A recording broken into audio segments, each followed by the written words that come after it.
आप अब already students के बीच में हैं जी। तो आपने यूजुअली क्या देखा है कि बच्चा बर्नआउट या डिप्रेशन में कब आता है कि वो ऑलरेडी इस रेस में जब पार्टिसिपेट करता है वो उसी समय डिप्रेशन में आ जाता है चीज़ों को देख देख के, या नहीं वो तब बर्नआउट होता है जब उसका रिजल्ट आ? देखिए, एक तो यूपीएससी का सिलेबस काफ़ी ज़्यादा है तो इसमें पेशेंस की ज़रूरत होती है। एक एक सब्जेक्ट को आपको पूरा करना होता है।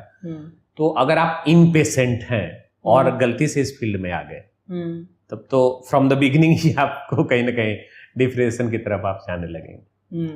क्योंकि मैं बच्चों को भी समझाता हूँ और बड़ा ही लॉजिकल एग्जाम्पल है, खासकर जो गांव में लोग रहते हैं वो जानते हैं। गांव में क्या होता था कि पंप से पटौनी होती थी। पटौनी हम लोग बोलते हैं कि पानी को ले जाते हैं खेतों में। ठीक है।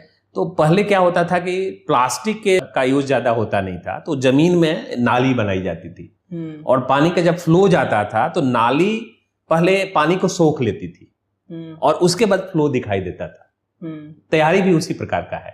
शुरुआती जो 6 महीने के 1 साल की तैयारी होती है वो सोखने वाली प्रक्रिया होती है, उसके बाद फ्लो दिखाई देगा। बट बच्चे जैसे तैयारी में आते हैं 2 महीने 3 महीने, उनको लगता है कि 2 महीना 3 महीना हम दे दिए, अभी तक तैयारी हुई नहीं। तो जब तक आप 1.5 साल 2 साल कायदे से नहीं पढ़ते हैं और आप एग्जाम के साइकिल में आ जाते हैं तो निश्चित रूप से परेशानी होगी आपको। हाँ, बिल्कुल। और इन सब चीजों को अच्छी तरह से चूंकि न कोचिंग में समझाया जाता है न बच्चे इसको समझ पाते हैं। कई बार पेरेंट्स का भी दबाव होता है काफी कि देख जाकर एग्जाम दे के देख लो। एग्जाम दे के देखने से क्या होगा? जब तक तैयारी नहीं होगी तब तक सिलेक्शन होगा। तो कोचिंग में मॉक टेस्ट हो ही रहे हैं। हाँ, मॉक टेस्ट हो ही रहा है और वो भी मॉक टेस्ट हो रहा है जिसका कोई अस्तर नहीं है, क्योंकि उसका जो स्टैंडर्ड है वो यूपीएससी से मैच नहीं करेगा।